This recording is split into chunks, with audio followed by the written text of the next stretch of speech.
el hombre que desafió reyes y preparó el camino para la mayor revolución espiritual de la historia. El río Jordán fue testigo de una voz que sacudió conciencias. Enfrentó al poder y anunció la llegada de un nuevo reino.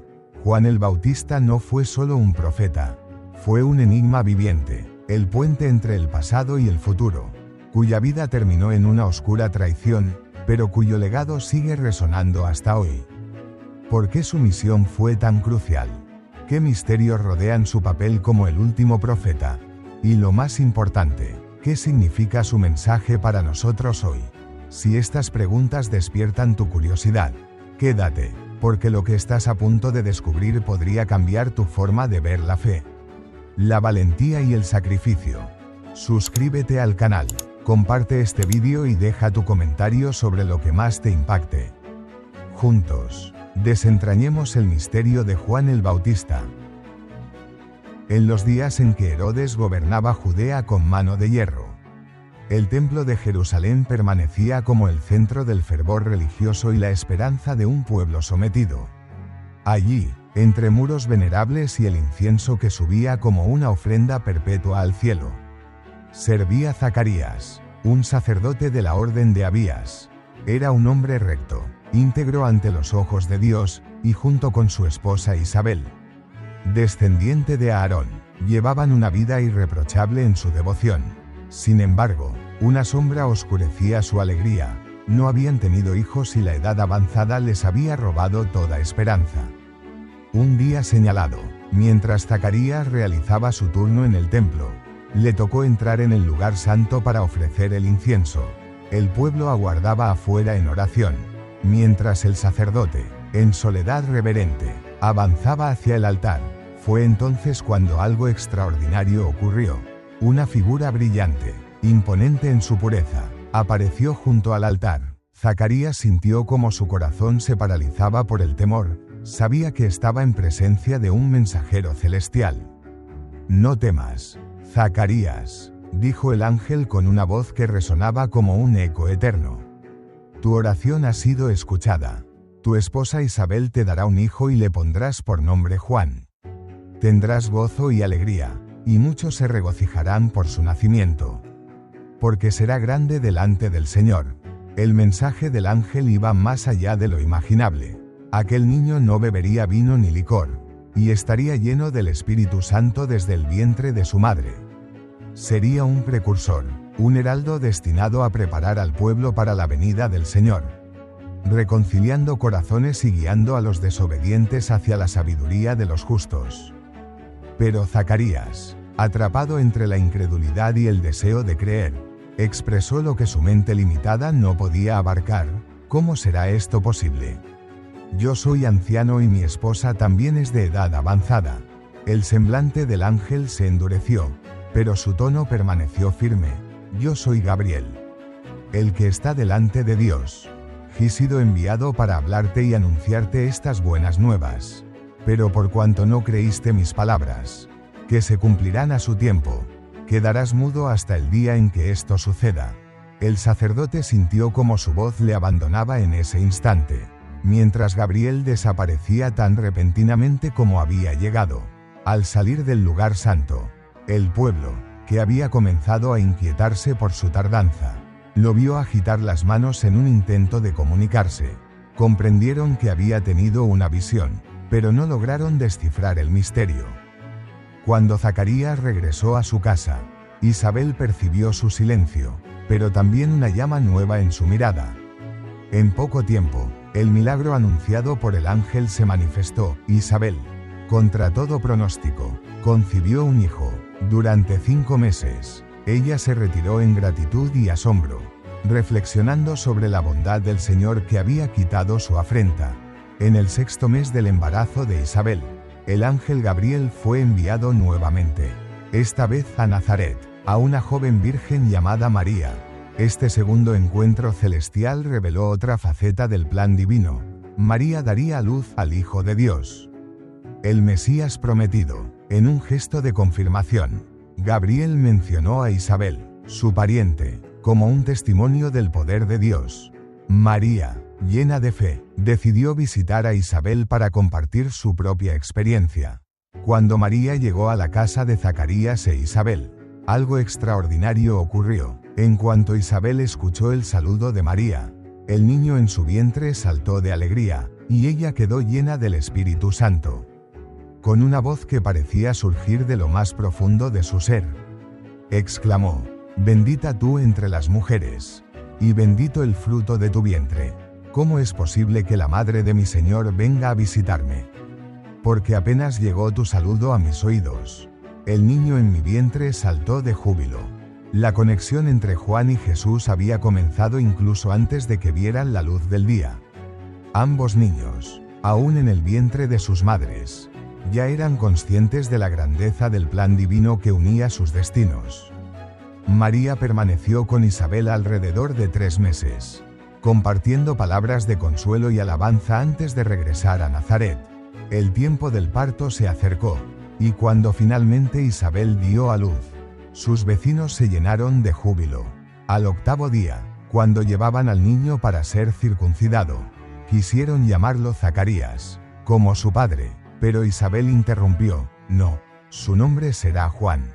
Los presentes se sorprendieron, no había nadie en su familia con ese nombre.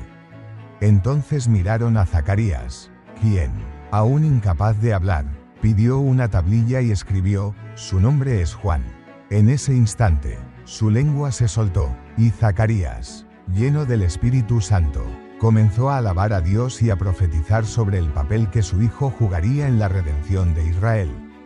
Sus palabras resonaron como una luz en medio de la oscuridad: «Y tú, niño, serás llamado profeta del Altísimo, porque irás delante del Señor para preparar sus caminos, para dar conocimiento de salvación a su pueblo, mediante el perdón de sus pecados». El nacimiento de Juan no solo marcó el cumplimiento de una promesa divina, sino también el inicio de un movimiento que cambiaría para siempre la historia de la humanidad. La infancia de Juan Bautista se desenvolvió en un entorno marcado por el misterio y la expectativa. Desde su nacimiento, las palabras proféticas de Zacarías resonaban en los oídos de todos aquellos que habían presenciado el milagro de su concepción. Sin embargo, conforme el tiempo avanzaba, la familia se apartó del bullicio de los pueblos y se estableció en las regiones áridas del desierto de Judea. Allí, entre paisajes desolados donde el viento y el silencio parecían custodiar secretos milenarios, Juan comenzó a forjarse como el profeta que cambiaría el curso de su pueblo. Desde pequeño, Juan mostró un espíritu inquieto, una curiosidad inagotable por comprender las palabras de las Escrituras y el propósito de su existencia. Zacarías e Isabel, conscientes de la promesa divina que rodeaba la vida de su hijo, se esforzaron por enseñarle las tradiciones de Israel. Sentados junto al fuego, Zacarías recitaba los salmos, relataba las historias de los profetas antiguos y le hablaba de la esperanza mesiánica que vivía en el corazón de todos los israelitas. Isabel, por su parte, le inculcó un profundo amor por la oración y la devoción a Dios, recordándole siempre que su vida estaba destinada a cumplir un propósito mayor. Pero mientras los otros niños disfrutaban de los juegos en las aldeas cercanas, Juan se sentía atraído por la soledad del desierto. Era común verlo vagar por las colinas pedregosas, observando el vuelo de las aves o escuchando el murmullo del viento entre las rocas. Allí, rodeado de la vastedad del paisaje, comenzó a experimentar una conexión espiritual que iba más allá de las palabras. Las voces de los profetas parecían cobrar vida en su mente, y cada puesta de sol le recordaba la majestuosidad del Dios al que serviría. Conforme creció, Juan adoptó un estilo de vida que desconcertaba a quienes lo observaban. Vestía túnicas hechas de pelo de camello y se ceñía con un cinturón de cuero, como si su apariencia reflejara su rechazo a las comodidades mundanas. Su dieta era igual de austera, comía langostas y miel silvestre, elementos que encontraba en su entorno inmediato. Los aldeanos, al verlo, susurraban entre ellos, preguntándose si aquel joven extraño podría ser el cumplimiento de las profecías. Entre los ancianos se empezaron a escuchar rumores: Algunos recordaban las palabras de Malaquías sobre el retorno de Elías antes del día grande y terrible del Señor. ¿Y si este muchacho es el Elías que ha de venir?, se preguntaban, aunque la mayoría no sabía cómo interpretar las acciones de Juan. Todos coincidían en que había algo inusual en él, una fuerza que no podían explicar. Juan, por su parte, pasaba largas jornadas meditando y orando en las cuevas del desierto. Allí, bajo la sombra de las montañas y el calor del sol abrasador, encontró una claridad espiritual que lo apartó aún más de las distracciones terrenales. Se familiarizó con cada rincón del desierto, y cada día que pasaba en comunión con Dios fortalecía su carácter y afilaba su convicción. En sus raras visitas a las aldeas, Juan aprovechaba para estudiar las escrituras en las sinagogas. Se interesó especialmente por los escritos de Isaías, cuyas palabras sobre la voz que clama en el desierto parecían estar destinadas a él. Reflexionaba profundamente sobre el papel de los profetas, no como figuras de autoridad, sino como siervos humildes que llevaban el mensaje de Dios, a menudo enfrentando rechazo y peligro. Con el paso de los años, Juan comenzó a desarrollar una presencia magnética, aunque no buscaba seguidores. Su sabiduría y la intensidad de su fe atraían a personas de todas partes. Algunos se aventuraban al desierto solo para escucharlo hablar sobre el arrepentimiento, la justicia y la proximidad del reino de Dios. Su mensaje no era uno de consuelo, sino de urgencia. Su voz resonaba como un trueno en el silencio del desierto, despertando conciencias y desafiando las prácticas corruptas de los líderes religiosos. Entre los que lo escuchaban surgieron rumores más concretos: este hombre no es común. Habla como un profeta, con la autoridad de alguien enviado por Dios.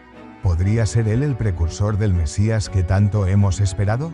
Sin embargo, Juan no alimentaba las especulaciones. En cambio, redoblaba sus esfuerzos para mantenerse fiel a su llamado, consciente de que su misión no era buscar la gloria, sino preparar el camino para alguien mayor que él. La austeridad de su vida no solo reflejaba su desprecio por las riquezas materiales, sino también su deseo de depender únicamente de Dios. Cada sacrificio, cada privación lo acercaba más a la comprensión de su propósito. El desierto se convirtió en su escuela, su hogar y su templo. Allí, moldeado por los elementos y fortalecido por la oración, Juan Bautista se transformó en un hombre cuya voz pronto sacudiría no solo a Judea, sino al mundo entero. Al borde de su adultez, ya no era un joven desconocido. Su figura comenzó a ser identificada como la de un hombre apartado para algo grande, aunque el alcance de su impacto aún era un misterio para quienes lo observaban. El desierto de Judea, con su inmensidad y su silencio, había tallado en él la fortaleza de un profeta y la humildad de un siervo. Y mientras los ecos de su voz empezaban a extenderse, una certeza crecía en su corazón: el tiempo de su misión estaba cerca. La paz austera del desierto comenzó a romperse cuando Juan Bautista sintió un llamado que no podía ignorar. Había pasado años en comunión con Dios, meditando las palabras de los profetas y preparando su espíritu para el propósito que le fue destinado desde el vientre de su madre. Ahora, una certeza ardía en su interior: era el momento de hablar, de salir de las sombras y proclamar el mensaje que le había sido confiado. El desierto, que había sido su refugio y su escuela, lo impulsaba ahora hacia las orillas del río Jordán. El Jordán era más que un río para el pueblo de Israel, era un símbolo de esperanza. El lugar donde sus ancestros habían cruzado hacia la tierra prometida. Aquí, en este escenario cargado de significado, Juan levantó su voz por primera vez, una voz que resonaba como un trueno en los corazones de quienes la escuchaban. Sus palabras eran directas, sin adornos, y llevaban consigo una fuerza que no podía ser ignorada.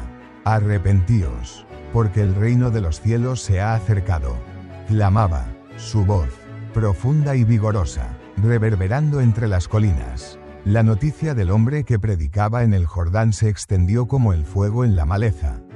Las multitudes comenzaron a llegar, primero unos pocos curiosos, luego decenas, y finalmente cientos de personas de todas las regiones de Judea y Jerusalén.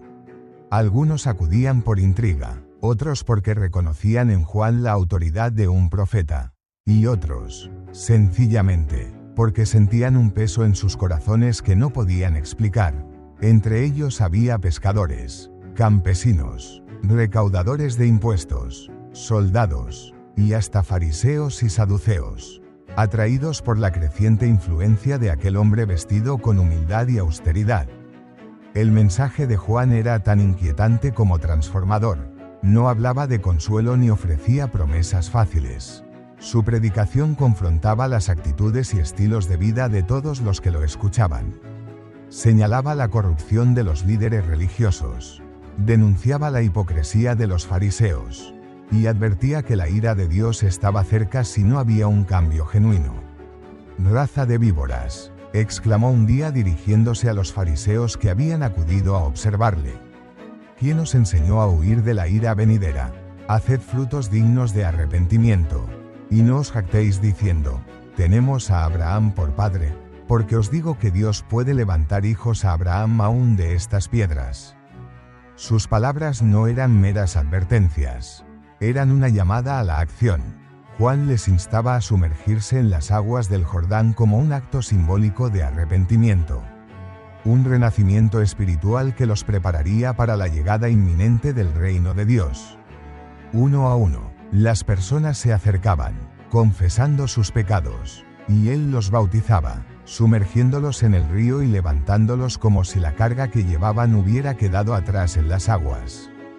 «Yo os bautizo en agua para arrepentimiento», decía mientras levantaba sus manos hacia el cielo, «pero viene uno tras de mí más poderoso que yo, a quien no soy digno de llevar sus sandalias. Él os bautizará con el Espíritu Santo y fuego». La referencia a alguien más poderoso despertaba curiosidad y, al mismo tiempo, temor reverente. Las multitudes murmuraban entre ellas, preguntándose quién sería el que Juan anunciaba con tal fervor. Pero a pesar de las preguntas, la mayoría no podía apartar la atención de la figura del propio Juan.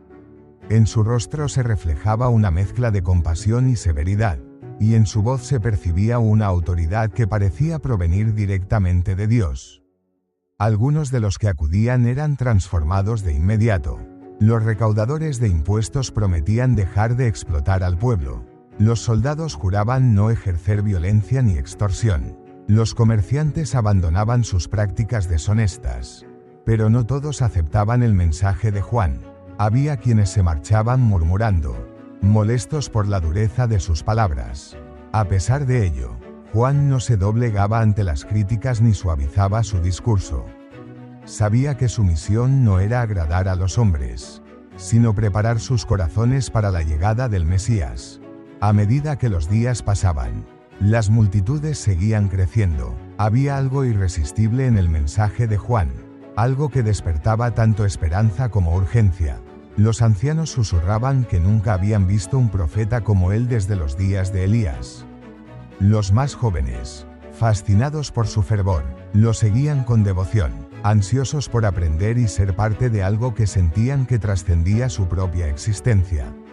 El río Jordán se convirtió en un lugar sagrado, un punto de encuentro entre la necesidad humana de redención y la promesa divina de un futuro renovado. Pero para Juan, el verdadero objetivo de su misión aún no había llegado.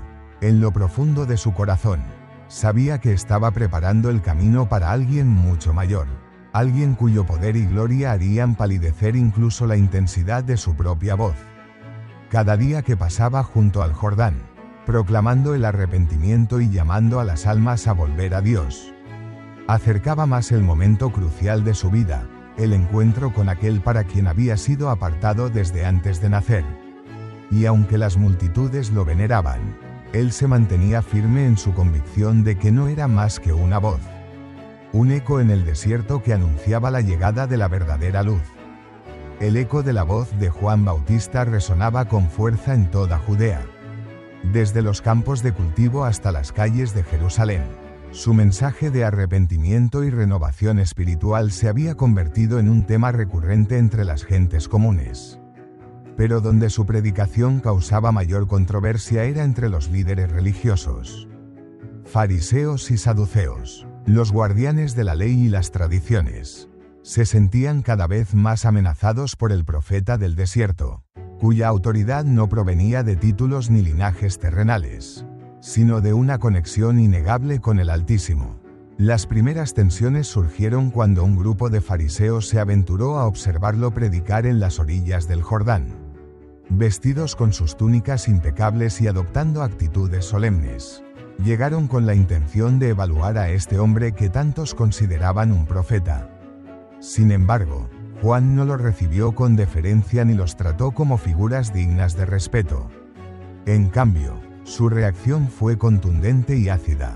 «Raza de víboras», clamó, apuntando hacia ellos con su mirada penetrante. «¿Quién os enseñó a huir de la ira venidera? Haced frutos dignos de arrepentimiento.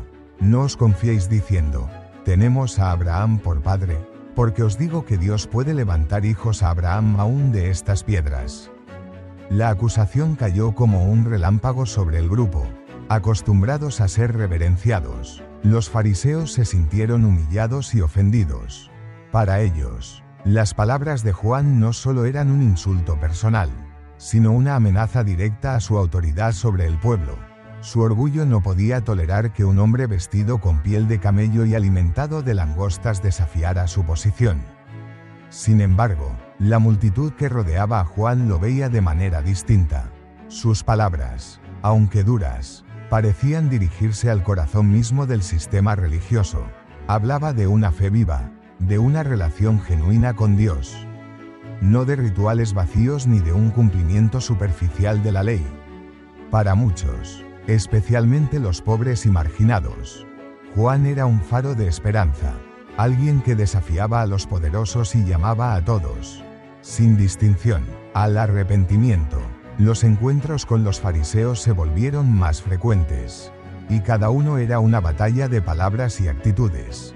Los líderes religiosos lo interrogaban, buscando atraparlo en alguna contradicción o desacreditarlo ante las multitudes.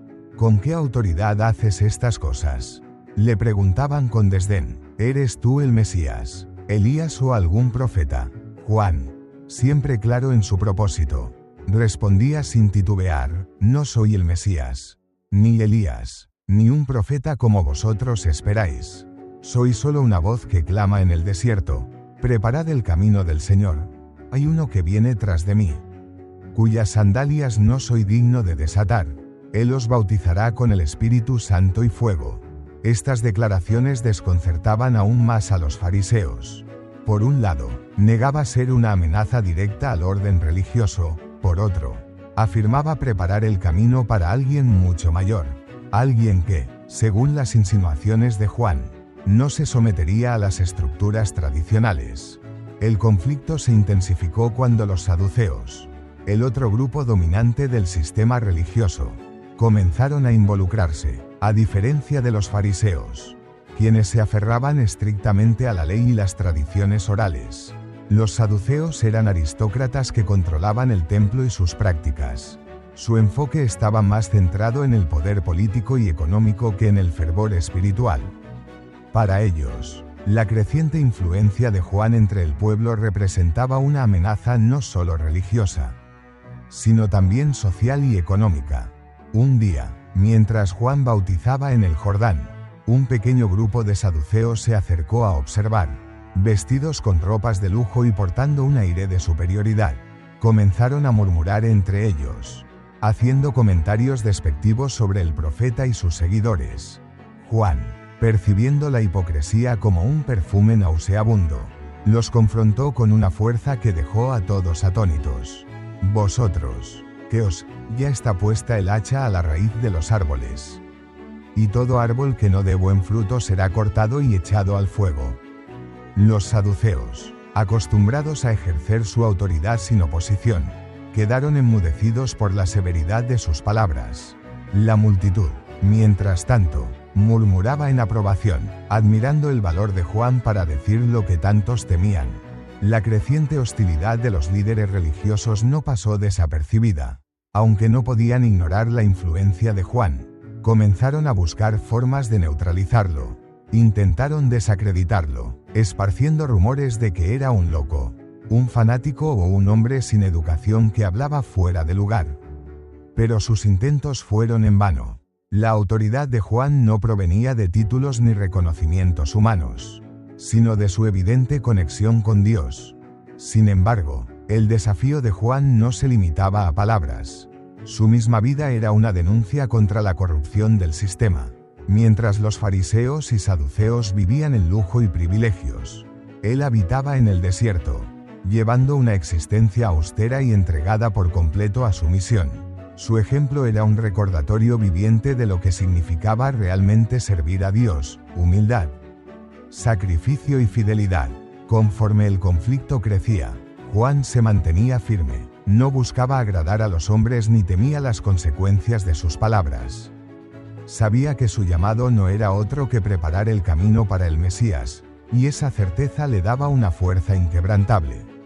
Cada confrontación con los líderes religiosos, cada palabra pronunciada con fervor, acercaba más el momento en que la verdad sería revelada y las tinieblas serían expuestas por la luz. El río Jordán, cuyas aguas habían sido testigos del arrepentimiento de innumerables almas, se encontraba particularmente tranquilo aquella mañana. Las multitudes se reunían como de costumbre para escuchar a Juan Bautista, cuya voz resonaba con la misma autoridad que había conmovido corazones y desafiado conciencias. Sus seguidores, como siempre, lo rodeaban ansiosos por recibir el bautismo y un nuevo comienzo. Sin embargo, esa jornada estaba destinada a ser diferente. A lo lejos, entre la multitud que avanzaba hacia la orilla, apareció una figura cuya presencia cambiaría el curso de la historia. Jesús de Nazaret, un hombre de apariencia humilde, caminaba con paso sereno hacia el lugar donde Juan bautizaba, aunque su semblante no destacaba por riqueza ni extravagancia. Irradiaba una paz y una autoridad que no podían pasarse por alto. Juan, al verlo acercarse, sintió algo indescriptible. Una mezcla de reverencia y desconcierto se apoderó de su espíritu, aunque nunca lo había visto antes. En lo profundo de su ser sabía quién era. Jesús se detuvo frente a Juan, sus ojos encontrándose en un intercambio que parecía atravesar tiempo y espacio. Las palabras de los profetas, las promesas de salvación, y la misión que Juan había llevado durante años se condensaron en ese instante. Antes de que Jesús hablara, Juan comprendió lo que estaba a punto de suceder. «Yo necesito ser bautizado por ti», dijo Juan con humildad, su voz temblando ligeramente. «¿Y tú vienes a mí?» Jesús, con una calma que parecía abarcar los cielos y la tierra, respondió: «Permítelo ahora, porque así conviene que cumplamos toda justicia». Las palabras de Jesús no eran solo una instrucción, sino una revelación. Él no buscaba el bautismo como señal de arrepentimiento, sino como un acto de obediencia al plan divino. Aunque la mente de Juan todavía luchaba por comprender plenamente el significado de aquel momento, su corazón le dio la certeza de que debía obedecer. Con manos temblorosas, pero llenas de devoción, Juan condujo a Jesús hacia las aguas del Jordán. Allí, bajo la mirada atenta de la multitud, sumergió a Jesús en el río y lo levantó de nuevo. Lo que sucedió a continuación fue algo que ningún ojo humano había presenciado jamás. Los cielos se abrieron y un resplandor celestial iluminó el río. Una paloma, símbolo del Espíritu Santo, descendió suavemente sobre Jesús. Entonces, una voz majestuosa y clara se escuchó desde los cielos: «Este es mi Hijo amado, en quien tengo complacencia». El silencio que siguió fue absoluto.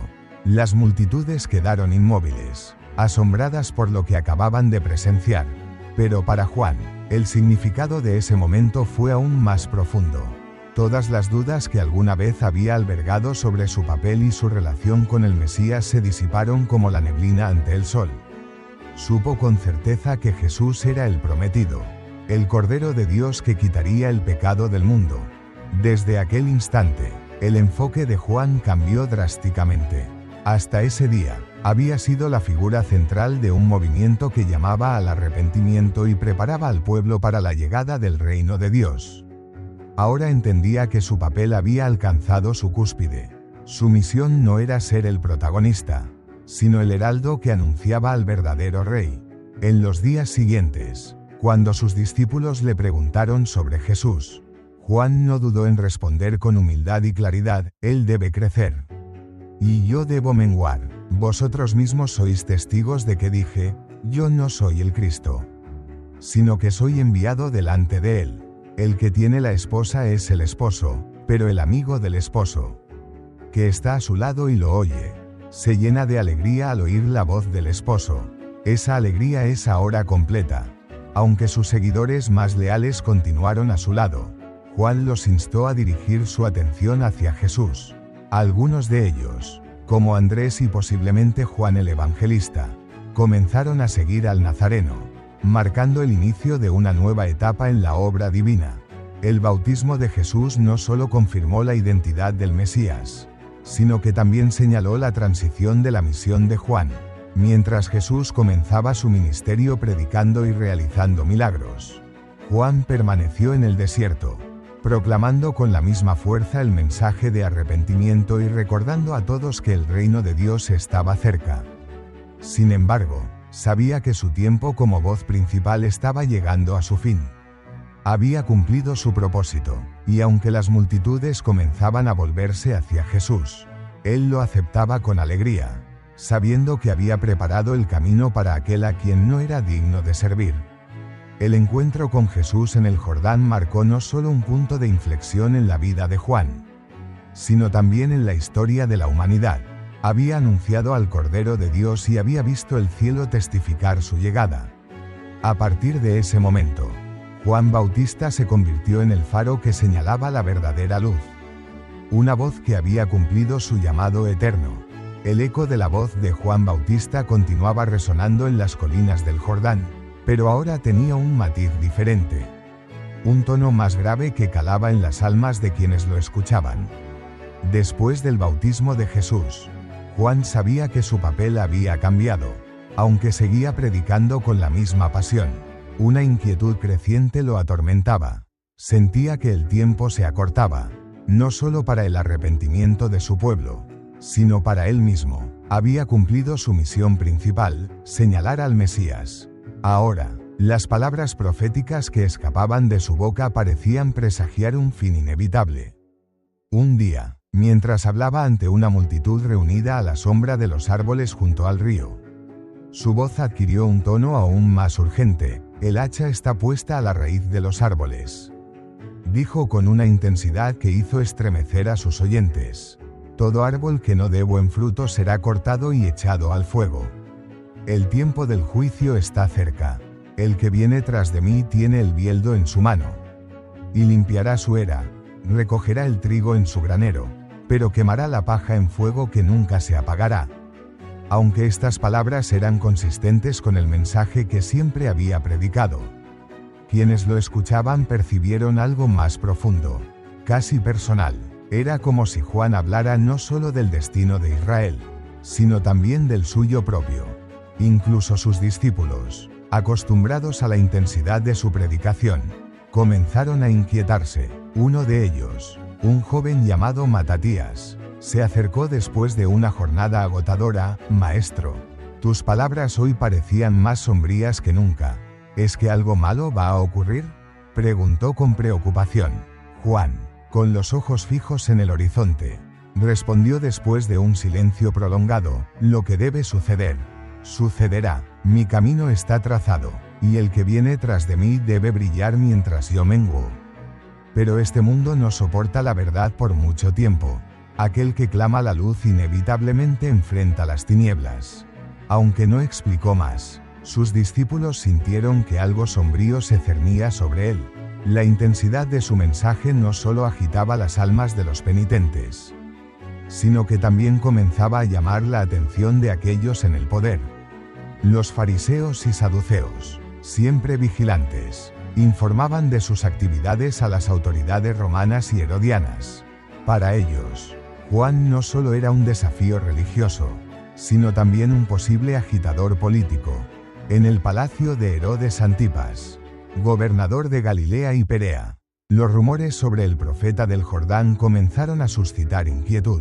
Herodes, aunque era un hombre cínico y preocupado principalmente por mantener su poder, no era ajeno a la sensibilidad religiosa de su pueblo.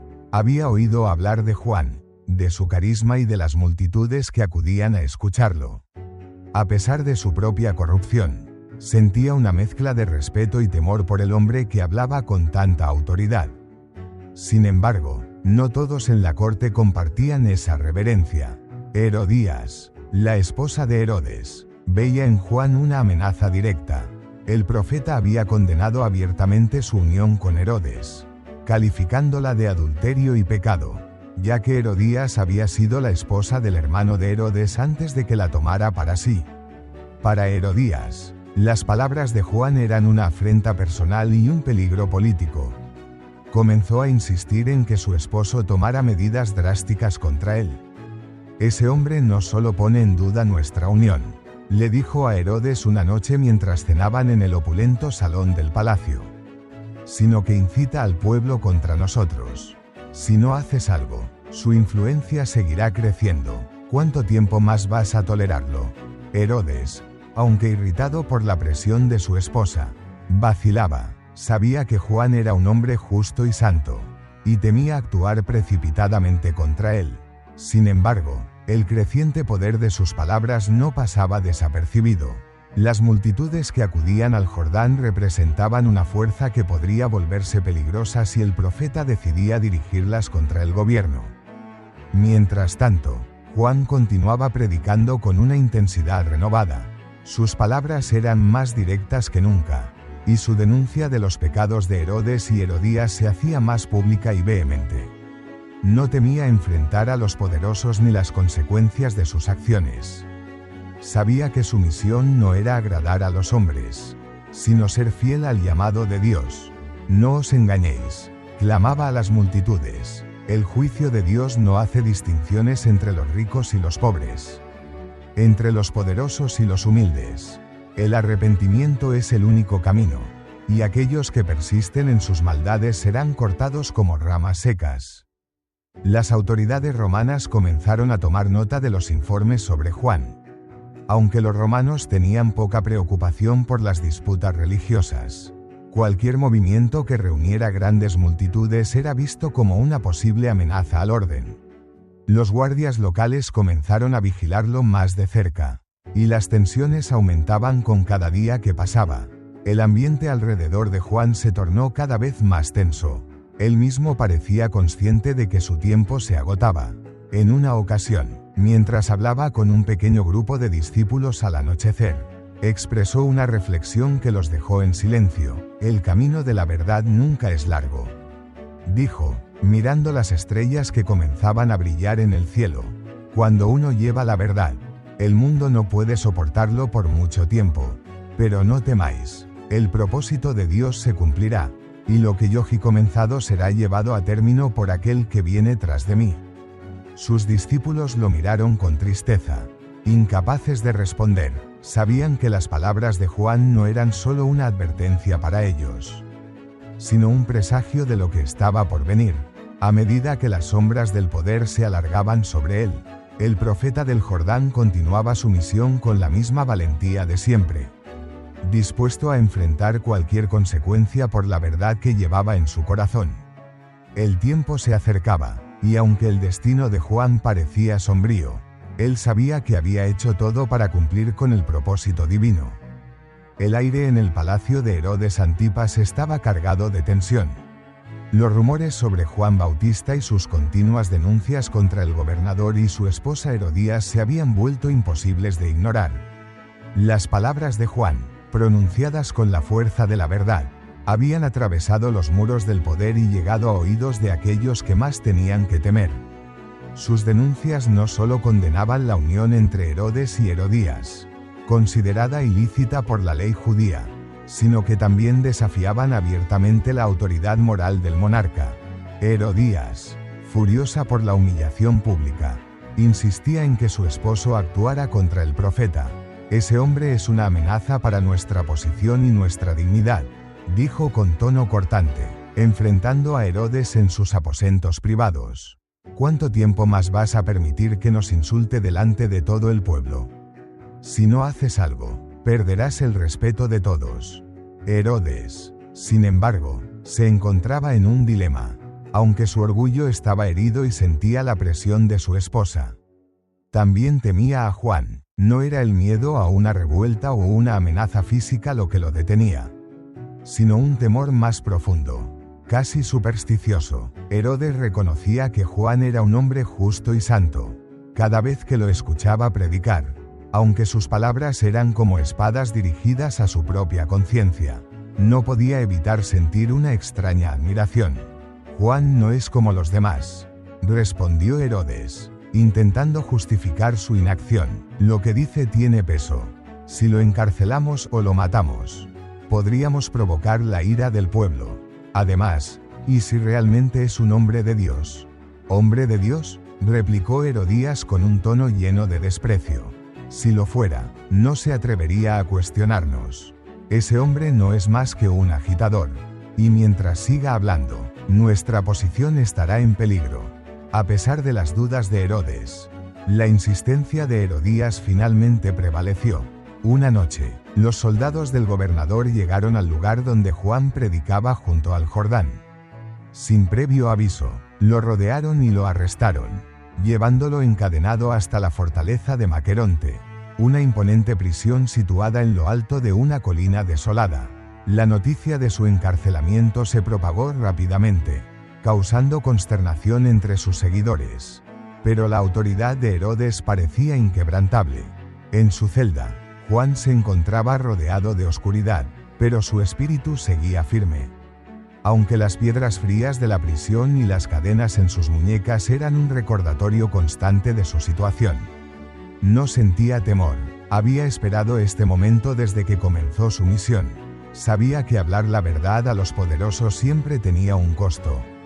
Sin embargo, en los días siguientes, la soledad comenzó a pesar sobre él, aunque sus discípulos ocasionalmente lograban visitarlo y llevarle noticias del mundo exterior. Las dudas empezaron a surgir en su mente. ¿Había cumplido su misión completamente? ¿Era Jesús realmente el Mesías que debía venir? En medio de la oscuridad de su prisión, las certezas que había sostenido durante tanto tiempo parecían tambalearse. Finalmente, decidió enviar un mensaje a Jesús a través de sus discípulos. La pregunta que formuló era sencilla, pero cargada de significado. ¿Eres tú el que ha de venir? ¿O debemos esperar a otro? Cuando el mensaje llegó a Jesús, la respuesta fue clara. Jesús no envió una afirmación directa, sino una demostración del cumplimiento de las profecías. Instruyó a los discípulos de Juan para que le informaran de lo que habían visto y oído. Los ciegos recobraban la vista, los cojos andaban, los leprosos eran limpiados, los muertos resucitaban, y el evangelio era anunciado a los pobres. Era la confirmación que Juan necesitaba, un recordatorio de que su trabajo no había sido en vano. Mientras tanto, en el palacio, la presencia de Juan en la prisión comenzó a afectar a Herodes. En ocasiones, el gobernador bajaba a visitarlo, atraído por la curiosidad y el magnetismo de aquel hombre que no mostraba miedo ni resentimiento. Las conversaciones entre ellos eran breves, pero cada encuentro dejaba a Herodes inquieto. Las palabras de Juan, aunque habladas desde detrás de los barrotes, seguían cortando como cuchillos. No puedes esconderte de la verdad, Herodes, le dijo Juan en una ocasión. ¿Sabes lo que has hecho? Arrepiéntete, porque el reino de Dios se ha acercado. Herodes, aunque impresionado, intentaba justificar sus acciones, pero cada vez que regresaba a sus aposentos, las palabras de Juan resonaban en su mente como un eco que no podía silenciar. Herodías, por su parte, se llenaba de rabia al saber que Herodes seguía visitando a Juan. Lo veía como una amenaza constante, incluso encarcelado. Cada vez que escuchaba el nombre del profeta, su ira crecía. La presencia de Juan era un recordatorio de su propia culpabilidad, y no descansaría hasta verlo eliminado por completo. En las noches, mientras el viento soplaba alrededor de la fortaleza de Maqueronte, Las tensiones en el corazón de Herodes y el odio implacable de Herodías convergían, creando un ambiente denso y cargado de peligro. Juan, el profeta encarcelado, esperaba en silencio, sabiendo que el desenlace se acercaba. Su misión estaba casi completa, y aunque su cuerpo estaba atrapado entre muros de piedra, su espíritu seguía libre, firme en la verdad que había proclamado sin temor ante reyes y multitudes. El tiempo de Juan Bautista en la prisión de Maqueronte transcurría en una rutina monótona, rota únicamente por las visitas ocasionales de sus discípulos y las cavilaciones profundas que llenaban sus días. En la oscuridad de su celda, lejos del ruido del río Jordán y del eco de las multitudes que una vez se reunieron para escucharlo, Juan se enfrentaba a una soledad que le permitía reflexionar sobre su misión y su destino. La prisión, con sus muros fríos y su silencio implacable, se convirtió en un lugar de prueba para el profeta. Desde joven había dedicado su vida a la austeridad y al servicio de Dios, predicando un mensaje de arrepentimiento y preparando el camino para el Mesías. Pero ahora, encerrado y aislado, se enfrentaba a una pregunta que lo desafiaba en lo más profundo de su ser. ¿Había comprendido plenamente el propósito de su llamado? Juan sabía que Jesús, el hombre al que había bautizado y señalado como el Cordero de Dios, estaba llevando a cabo su ministerio. Había escuchado informes de sus discípulos sobre los milagros que realizaba y las multitudes que lo seguían.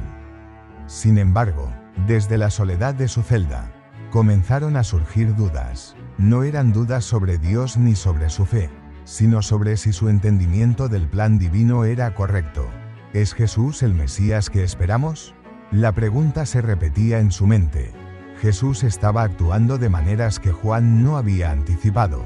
En lugar de tomar un papel político o liderar una revuelta contra la opresión romana, Jesús predicaba sobre el amor, la misericordia y la transformación interna. Juan, que había proclamado un juicio inminente, se preguntaba si había entendido mal el tiempo o el carácter del Mesías. Finalmente, incapaz de soportar la incertidumbre, llamó a dos de sus discípulos más cercanos y les confió la pregunta que ardía en su corazón. Id a Jesús y preguntadle, ¿eres tú el que ha de venir, o debemos esperar a otro? La pregunta no era un acto de incredulidad, sino de búsqueda. Juan necesitaba confirmar que su vida, su mensaje y su sacrificio no habían sido en vano. Quería saber, desde lo más profundo de su alma, si había preparado el camino para el verdadero Salvador. Los discípulos partieron con rapidez hacia el lugar donde Jesús predicaba. Cuando llegaron, encontraron a Jesús rodeado por una multitud, sanando enfermos, dando vista a los ciegos y consuelo a los quebrantados. Con reverencia, se acercaron y le transmitieron las palabras de Juan. Jesús, en lugar de responder directamente, continuó con sus obras por un tiempo, dejando que los discípulos observaran. Finalmente, Jesús se volvió hacia ellos y les dijo, id y contad a Juan lo que habéis visto y oído. Los ciegos ven, los cojos andan, los leprosos son limpiados, los sordos oyen, los muertos son resucitados, y a los pobres se les anuncia el Evangelio. Y bienaventurado es aquel que no se escandaliza de mí. Estas palabras eran más que una respuesta, eran una reafirmación de las profecías mesiánicas. Jesús no solo estaba confirmando que era el Mesías, sino que estaba mostrando cómo el reino de Dios se manifestaba de formas inesperadas. Su misión no era un juicio inmediato, sino una transformación radical del corazón humano, una revolución basada en el amor y la gracia. Cuando los discípulos regresaron a Maqueronte y compartieron la respuesta de Jesús, Juan experimentó una paz profunda. En la prisión, lejos de las multitudes y de la obra visible de Jesús, comprendió que el plan de Dios era más grande de lo que él había imaginado. Su misión, aunque incompleta a sus propios ojos, había sido parte esencial de un propósito eterno. Había señalado al Mesías y preparado el camino, y eso era suficiente. En los días que siguieron, Juan meditó en las palabras de Jesús. Cada milagro, Cada acto de misericordia y cada mensaje de esperanza que sus discípulos le relataban confirmaban que Jesús estaba cumpliendo la voluntad de Dios. Aunque su tiempo en esta tierra parecía estar llegando a su fin, Juan ya no temía. Había cumplido su tarea, y ahora dejaba todo en manos del Mesías. Mientras tanto, fuera de los muros de la prisión, las palabras de Juan seguían resonando entre el pueblo. Aunque estaba encarcelado, su mensaje permanecía vivo, y su figura continuaba siendo una inspiración para quienes buscaban arrepentirse y volver a Dios. Incluso Herodes, atormentado por su propia culpabilidad, no podía ignorar la presencia de Juan. Pero en el corazón de Herodías, el odio crecía con cada día que pasaba. Para Juan, sin embargo, la oscuridad de la celda ya no era una carga. Sabía que su misión había concluido y que la luz del Mesías brillaría más allá de cualquier sombra. Su voz, aunque silenciada por los muros de Maqueronte, seguía siendo un faro que señalaba al Salvador, y en la quietud de la prisión, con el eco de las palabras de Jesús en su mente, encontró la certeza de que todo había valido la pena. En el majestuoso, pero decadente, palacio de Maqueronte, Herodes Antipas celebraba su cumpleaños con un banquete opulento. La sala estaba decorada con los lujos más exquisitos, cortinas de terciopelo rojo, candelabros de oro que proyectaban su luz sobre las mesas rebosantes de comida y vino, y una multitud de invitados compuesta por nobles, oficiales militares y las figuras más influyentes de la región. El ambiente estaba cargado de música, risas y una atmósfera de desenfreno. Pero en un rincón oscuro del palacio se gestaba un plan que mancharía de sangre aquella celebración. Herodías, siempre astuta y calculadora, había estado esperando el momento perfecto para deshacerse de Juan Bautista. La presencia del profeta en la prisión, sus constantes denuncias públicas y la atención que atraía su nombre eran una espina clavada en su orgullo. Aunque Herodes había mostrado cierto respeto y temor hacia Juan, Herodías sabía cómo manipular a su esposo. El banquete, con el vino fluyendo libremente y los egos exaltados por la adulación de los invitados, sería la ocasión ideal. Cuando la fiesta alcanzó su clímax y los comensales estaban ebrios de vino y vanidad, Herodías dio la señal. Su hija Salomé, una joven conocida por su belleza y gracia, se levantó y comenzó a bailar ante los presentes. La música cesó, y todas las miradas se centraron en ella. Salomé se movía con una elegancia hipnótica, cada paso y cada giro diseñado para cautivar y deleitar. Su danza, sensual y enigmática, no solo fascinó a los invitados, sino que dejó a Herodes embelesado. Al terminar la danza, entre los aplausos y vítores de la audiencia, Herodes, excitado por el espectáculo y el alcohol, levantó su copa y se dirigió a Salomé. «Pide lo que quieras, y te lo daré, te juro por todo lo que poseo que, incluso si me pides la mitad de mi reino, será tuyo». Herodías, quien había observado la escena desde su asiento con una sonrisa satisfecha, aprovechó el momento, se inclinó discretamente hacia Salomé y le susurró en su oído. La joven, obedeciendo las instrucciones de su madre, se dirigió a Herodes con una voz suave, pero firme: «Quiero que me dé ahora mismo». En un plato, la cabeza de Juan el Bautista. Un silencio helado cayó sobre la sala. La sonrisa de Herodes desapareció de su rostro, y su embriaguez dio paso a un pálido desconcierto. Aunque había hecho la promesa en un arrebato de entusiasmo, nunca había considerado que se le pidiera algo tan extremo. Su temor hacia Juan, a quien reconocía como un hombre justo, lo llevó a un profundo conflicto interno. Pero el orgullo y el temor de quedar como un rey débil o mentiroso ante sus invitados prevalecieron sobre su conciencia. Con un gesto vacilante, Herodes dio la orden. Un guardia abandonó la sala en silencio, dejando tras de sí un aire de tensión que enfrió incluso la calidez de los candelabros. Los músicos, nerviosos, dejaron de tocar, y los invitados, aunque visiblemente incómodos, se mantuvieron en sus asientos, temerosos de desafiar al gobernador. En la oscuridad de su celda, Juan, ajeno al drama que se desarrollaba arriba, oraba en silencio. Sabía que su tiempo estaba cerca, pero no esperaba que el final llegara de manera tan súbita. Cuando el guardia abrió la puerta de la prisión y entró con la espada desenvainada, Juan levantó la cabeza con calma, sin mostrar rastro de miedo. Había cumplido su misión, y su fe permanecía inquebrantable. No pronunció palabras de resistencia ni súplicas. En cambio, aceptó su destino con la misma valentía que había mostrado durante toda su vida. El guardia, aunque acostumbrado a actos brutales, sintió un peso extraño en su corazón al ejecutar la orden. Minutos después, el macabro pedido fue cumplido.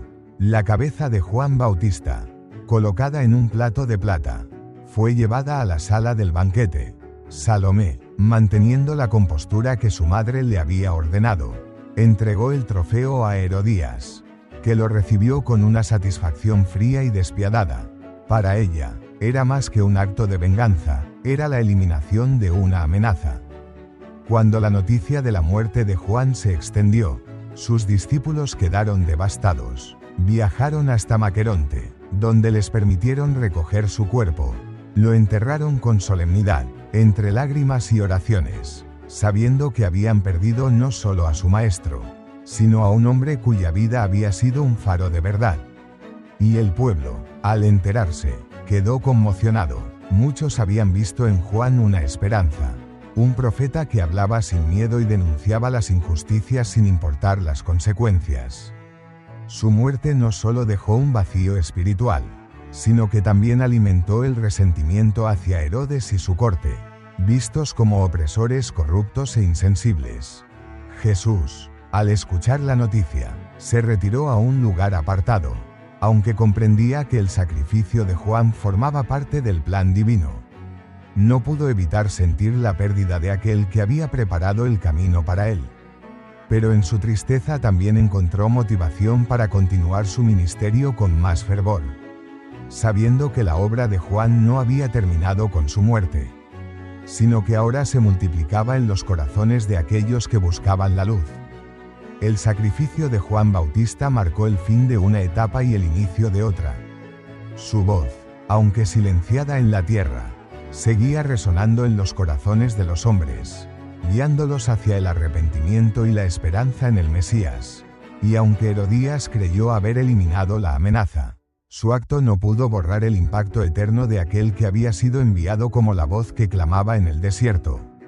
La muerte de Juan Bautista dejó una herida profunda en los corazones de quienes lo conocieron y escucharon su mensaje. Su vida, consumida como una llama que iluminó el camino hacia el Mesías, se convirtió en un símbolo de valentía y fidelidad a la verdad, incluso frente a los poderes más oscuros. Pero su impacto no terminó con su ejecución. Más bien, su legado comenzó a florecer de nuevas maneras. Para Jesús, la noticia de la muerte de Juan marcó un punto crucial en su ministerio. Aunque conocía el destino que le aguardaba a Juan, la brutalidad de su muerte fue un recordatorio doloroso de la resistencia y hostilidad que la verdad enfrentaba en el mundo. Jesús se retiró en silencio por un tiempo, buscando un lugar apartado para orar y reflexionar. Sabía que el sacrificio de Juan era parte del plan divino, pero también sentía la pérdida de aquel que había allanado el camino para su misión. Cuando Jesús retomó su ministerio, sus palabras adquirieron una urgencia y claridad renovadas. En sus enseñanzas, reconoció abiertamente el papel único de Juan. De cierto os digo, entre los nacidos de mujer no se ha levantado otro mayor que Juan el Bautista, pero el más pequeño en el reino de los cielos es mayor que él. Con estas palabras, Jesús no solo exaltaba a Juan como un modelo de virtud y compromiso, sino que también señalaba la transición hacia un nuevo tiempo. Juan representaba el último y más grande profeta del antiguo pacto, el puente entre las promesas de la ley y los profetas, y el cumplimiento de esas promesas en Jesús mismo. Entre los seguidores de Juan, su muerte dejó un vacío profundo, pero no los sumió en la desesperación. Muchos de ellos, inspirados por su ejemplo, comenzaron a unirse al movimiento de Jesús. Reconocieron que el mensaje de arrepentimiento y la preparación para el reino de Dios que habían aprendido de Juan encontraba su cumplimiento en la obra y las palabras del Nazareno. Uno de los discípulos de Juan, un joven llamado Eleazar, tomó la decisión de seguir a Jesús. En una conversación con otros antiguos seguidores del Bautista, reflexionó sobre el significado de su vida y muerte. Juan nos mostró cómo vivir en la verdad, sin temor a los hombres ni a sus amenazas. Ahora sabemos que su mensaje no terminó con él. Su misión era abrir el camino, y ese camino lleva directamente a Jesús. Si queremos honrar a Juan, debemos continuar su obra siguiendo al Mesías. Así, el mensaje de Juan no se apagó con su muerte. Al contrario, se convirtió en una chispa que avivó la fe de muchos. Las comunidades que antes acudían al Jordán ahora buscaban a Jesús, reconociendo que en él se cumplían las palabras de su maestro. Jesús también confirmó el papel profético de Juan como el Elías que había de venir, una figura anunciada por el profeta Malaquías para preparar el gran día del Señor. En respuesta a las preguntas de sus discípulos, Jesús declaró: Elías ya vino, y no lo reconocieron, sino que hicieron con él cuanto quisieron. Así también el Hijo del Hombre padecerá de ellos. Con estas palabras, Jesús no solo confirmaba que Juan era el cumplimiento de la profecía, sino que también anticipaba su propio sufrimiento y sacrificio. La conexión entre la vida de Juan y la de Jesús se hacía aún más evidente. Ambos compartían la misión de proclamar la verdad, enfrentar la oposición y cumplir el plan divino a través del sufrimiento. Para el pueblo, la figura de Juan Bautista permaneció como un faro de valentía y fidelidad. Su disposición a enfrentarse a los poderosos, incluso a costa de su vida, inspiraba a aquellos que luchaban contra la injusticia y la opresión. Se convirtió en un símbolo del profeta auténtico, alguien que no se doblegaba ante las amenazas ni buscaba su propia gloria. Con el tiempo, las palabras de Juan, transmitidas de boca en boca, adquirieron un carácter casi legendario. Las generaciones siguientes lo recordaron no solo como un hombre que vivió en el desierto y llamó al arrepentimiento, sino como alguien que encarnó la esencia misma de lo que significa ser un siervo fiel de Dios. El legado de Juan también tuvo un impacto profundo en los discípulos de Jesús. Aquellos que lo siguieron vieron en su vida una enseñanza práctica de lo que significaba cargar con la cruz y seguir al Maestro. Juan había mostrado que la fidelidad a Dios no siempre lleva al éxito terrenal, pero siempre encuentra su recompensa en el cumplimiento del propósito divino. Y así, el nombre de Juan Bautista se grabó en la historia como el último de los grandes profetas, el precursor del Mesías y la voz que clamó en el desierto para preparar el camino del Señor. Aunque su vida fue breve y su muerte trágica, su impacto trascendió el tiempo, iluminando el camino para aquellos que buscan la verdad y la justicia. Juan había vivido y muerto para cumplir su propósito, y en ello encontró una eternidad que ni siquiera la muerte podía arrebatarle. La vida de Juan Bautista sigue siendo un enigma profundo, un rompecabezas que se entrelaza con las profecías y los designios divinos.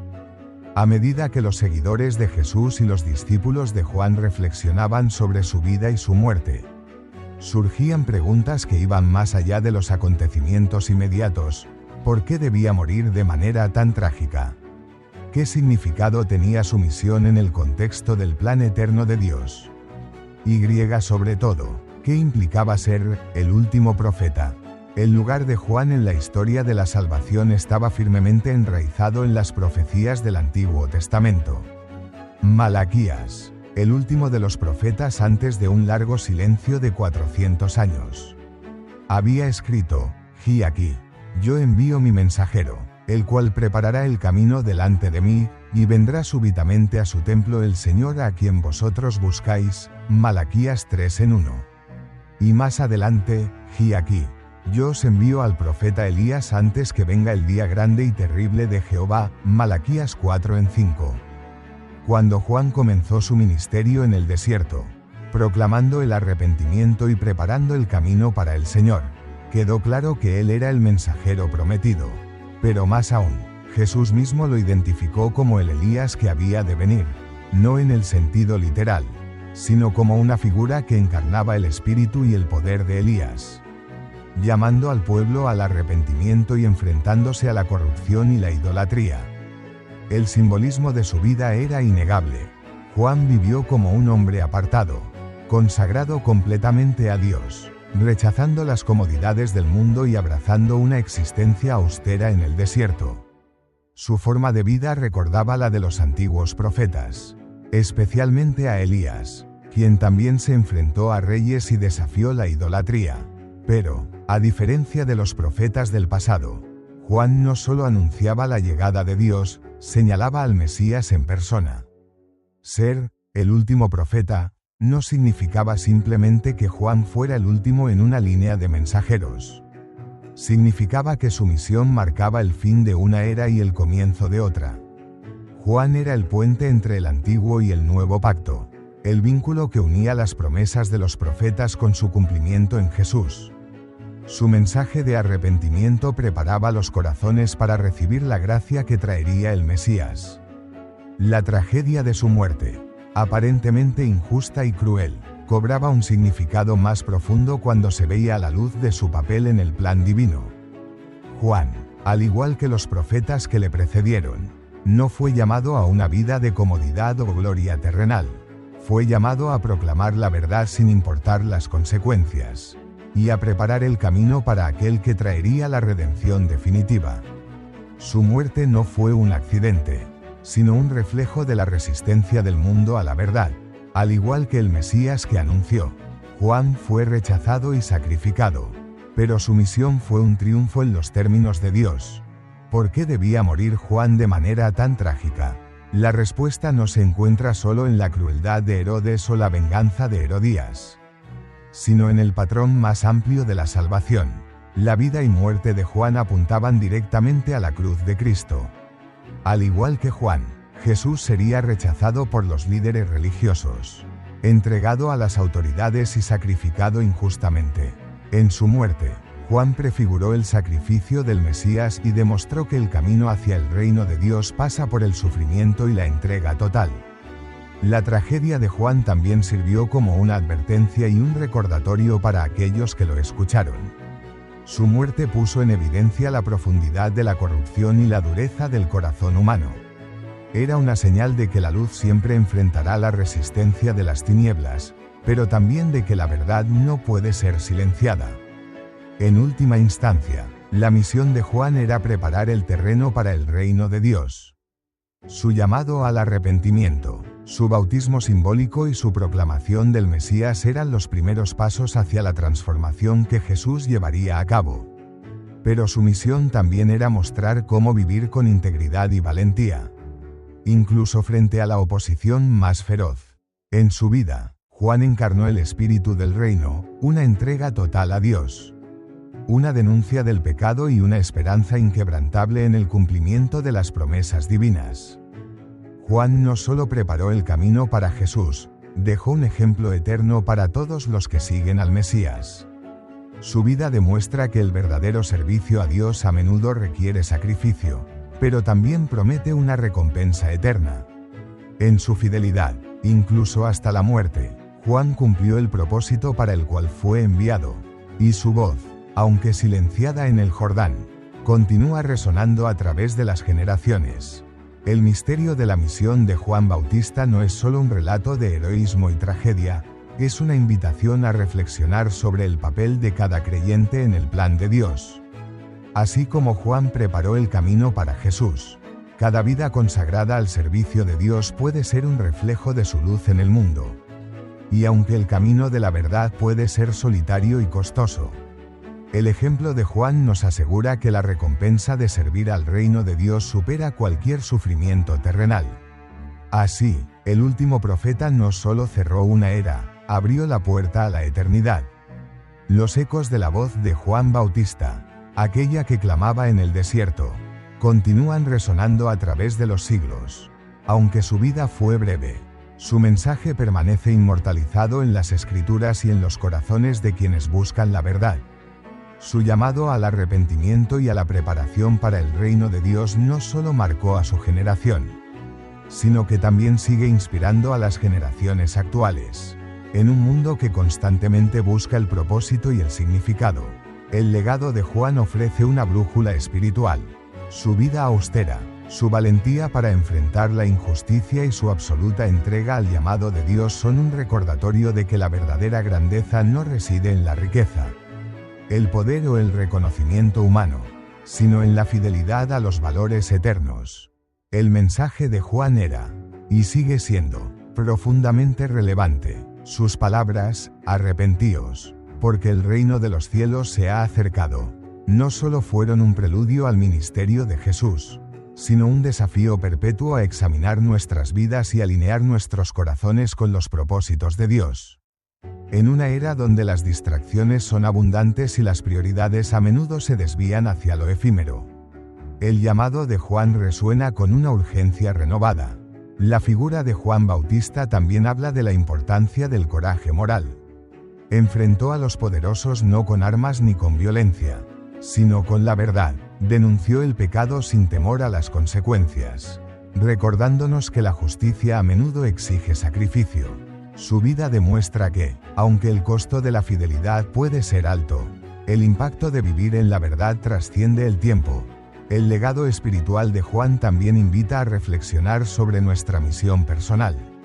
Como él, cada uno de nosotros está llamado a ser una voz en nuestro propio desierto, proclamando esperanza, verdad y justicia en un mundo que a menudo se pierde en la oscuridad. La vida de Juan nos desafía a vivir con propósito, a desprendernos de lo superfluo y a centrarnos en lo que verdaderamente importa. Su humildad es otro aspecto crucial de su mensaje. A pesar de atraer multitudes y ser reconocido como un profeta, Juan nunca se desvió de su propósito, siempre apuntó hacia Jesús, declarando, Él debe crecer, y yo debo menguar, en un mundo que valora la autopromoción. Su ejemplo nos recuerda la importancia de vivir para algo más grande que nosotros mismos. Hoy, el impacto de Juan se refleja en las vidas de aquellos que buscan transformar el mundo con valentía y amor. Sus palabras inspiran a líderes espirituales, activistas por la justicia y a cualquier persona que se atreve a desafiar la injusticia y proclamar la verdad. Su legado trasciende frontera, culturas y tiempos, ofreciendo un modelo de integridad y compromiso inquebrantable. En las comunidades de fe, el bautismo que Juan inició sigue siendo un símbolo poderoso de renovación y arrepentimiento. Cada vez que alguien desciende a las aguas bautismales, se revive el llamado de Juan a morir al pecado y resurgir a una vida nueva, dedicada a Dios. Juan Bautista no solo fue el último profeta, fue un ejemplo eterno de cómo vivir con pasión, entrega y valentía. En su vida vemos reflejada la esencia del reino de Dios. Una vida que no busca su propia gloria, sino que se entrega por completo a la voluntad del Padre. La voz de Juan el Bautista sigue resonando hoy. Su mensaje es más que historia, es un llamado a vivir con propósito, a ser luz en la oscuridad y a proclamar con nuestras vidas que el reino de Dios está cerca. El eco de su voz no se ha apagado, se multiplica, y cada vez que una vida es transformada por la verdad, su legado revive, recordándonos que una vida entregada a Dios trasciende el tiempo, el espacio y hasta la misma muerte. Así concluye nuestro viaje por la vida de Juan el Bautista, el último profeta. Su valentía, su entrega y su fe inquebrantable siguen inspirándonos hoy. Si esta historia tocó tu corazón, no dejes que se quede solo contigo. Suscríbete al canal para más contenido como este. Déjanos tu comentario. ¿Qué fue lo que más te impactó? Comparte este vídeo con alguien que necesite escuchar este poderoso mensaje. Gracias por acompañarnos. Nos vemos en el próximo vídeo, con más historias que inspiran y transforman.